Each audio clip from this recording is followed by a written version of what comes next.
Ayaro daging na karobata sepertiga untuk idi atau makarobaya bisa diambil, sepertiga lagi untuk orang kaya. Nah, jadi itu daging karobaya tania khusus untuk orang miskin tuh. Dia pada seke. Ia ko seke dena sa seke na tawe ia ko to sugi malai dina wati. Kecuali amil, ya. Amil zakat alena reke amil zakat alena kalau le seke, nah itu bisa meskipun orang kaya boleh, tapi yang diberikan itu bukan karena kayanya, tapi sebab mak jame tawe itu boleh.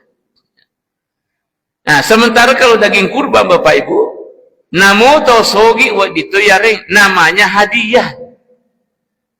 Hadiah senar. Ya. Jadi namo to sogi tareta daging kurban. Apalah terutama nareko engka to sogi siapa karoba. Pajina ini barang makaroba itu memang kada wadena coco iye kele kanggota iye pakasiri kanggota iye insyaallah tope matelu sapi wah ta pato alalin telu sapi na semang ilada de euro bola mana ka male apa sulapa bali bola ko mana ka patamai subhanallah ya kum ka makor iye banyak orang bisa di sini Bapak Ibu ya, jadi coba kita beranikan diri. Ya, makanya insyaallah dena lo sia-sia ya gagaku ya. Insyaallah makai paling berkah ya. Daripada usalai matu dena bisa makada aga. Kegani lo matu roh.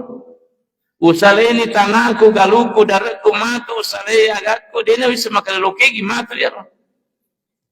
Ya. Alamu dia ceko keluarga teman malai. Kalau orang lain nah, jadi harus dipikirkan kali memang mapunang ya nukwe bukan hanya di dunia kita miliki tapi sampai di akhirat nanti kita menjadi pemiliknya ya. Apa ya kau makada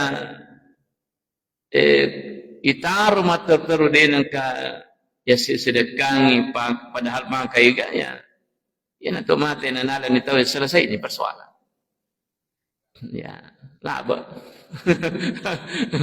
ya ilah galul luang nih ya masap di ya hampir